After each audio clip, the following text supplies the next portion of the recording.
Vamos ver agora a pauta de julgamentos de hoje do Supremo Tribunal Federal. Matéria penal abre a pauta da semana no plenário do STF com habeas corpus, onde se discute se pode ser iniciado o cumprimento de pena de prisão antes do trânsito em julgado da sentença penal condenatória. O segundo julgamento sobre o tema matéria penal é uma ação direta de inconstitucionalidade, onde se questiona dispositivos legais que teriam ampliado indevidamente a competência da Justiça Militar.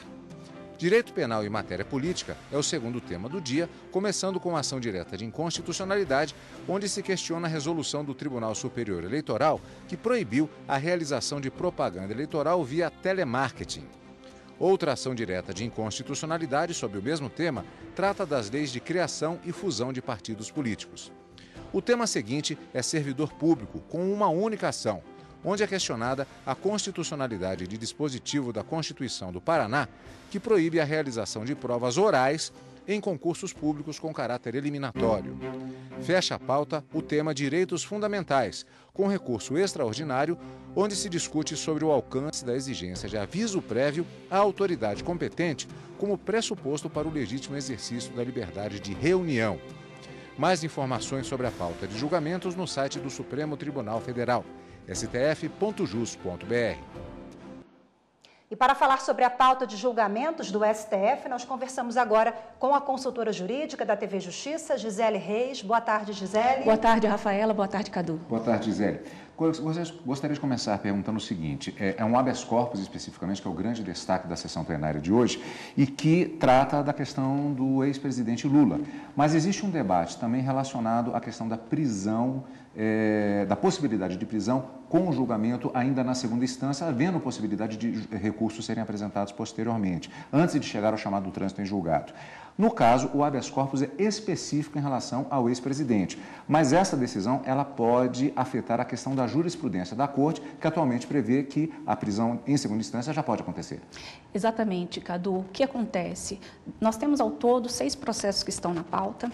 Esse é o primeiro item da pauta e ele discute exatamente essa possibilidade ou não de se começar a cumprir uma pena a partir do momento em que há uma confirmação de uma sentença penal condenatória em segunda instância. Então, a grande discussão é saber se há necessidade de aguardar recursos que são normalmente encaminhados para as instâncias especiais, como o recurso especial no âmbito do Superior Tribunal de Justiça e o recurso extraordinário no âmbito do Supremo Tribunal Federal. Então, a grande discussão que se tem a partir desse caso concreto do habeas corpus, que realmente esse habeas corpus é um instrumento de caráter subjetivo, ou seja, os ministros, ao analisarem esse habeas corpus, estarão resolvendo o pedido que foi feito pela defesa do ex-presidente Lula. No entanto, aqui no Supremo Tribunal Federal, nós temos outras ações que tratam do tema, são 2 ações declaratórias de constitucionalidade e também o Supremo já teve a oportunidade de reafirmar uma jurisprudência que foi, na verdade, alterada em 2016, no julgamento de um recurso extraordinário, com repercussão geral reconhecida. Esse julgamento, inclusive, foi por meio do plenário virtual, onde o Supremo reafirmou o posicionamento no sentido de que é possível o cumprimento antecipado da pena a partir do momento em que se tem a confirmação da condenação feita pela segunda instância. A jurisprudência do Supremo Tribunal Federal, ela sofreu, de certa forma, algumas alterações. Esse tema, nós podemos dizer que foi tratado inicialmente pela Constituição Federal, que traz o princípio da presunção de inocência, dizendo que ninguém poderá ser considerado culpado antes do trânsito em julgado de uma sentença penal condenatória, como você mesmo acabou de lembrar. Nós tivemos, no curso dessa jurisprudência, no Superior Tribunal de Justiça, por exemplo, uma súmula de número 9, que dizia que essa prisão, ela não poderia, que a presunção de inocência não impediria o estabelecimento de uma prisão para recorrer. Mas, Gisele, a prisão pode ser decretada, não é automática, não é isso? O que nós temos dentro dessa evolução da jurisprudência, como eu estou explicando, no STJ havia uma súmula, a súmula número 9, que previa que a decretação da prisão para recorrer não ofenderia ao princípio da presunção de inocência. No STF, nós tivemos uma posição em 2009 que alterou esse entendimento no sentido de que essa vinculação da prisão para recorrer ofenderia ao princípio da presunção de inocência, mas em 2016 houve uma mudança dessa jurisprudência.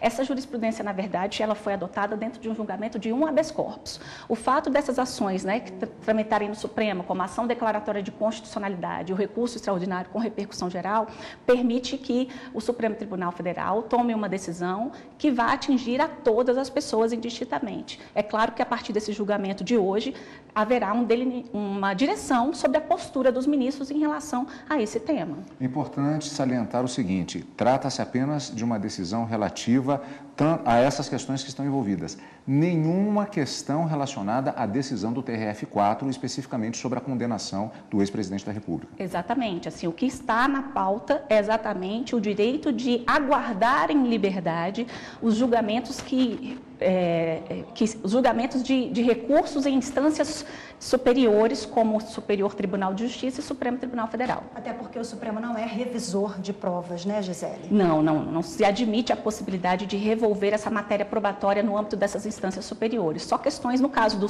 Superior Tribunal de Justiça, ofensa à lei federal. No caso do STF, ofensa à Constituição Federal. Obrigada pelas informações, Gisele. Obrigado, eu que agradeço. Gisele.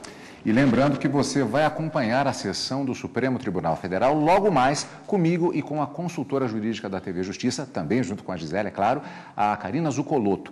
É a partir das 14h e nós contamos com a sua presença.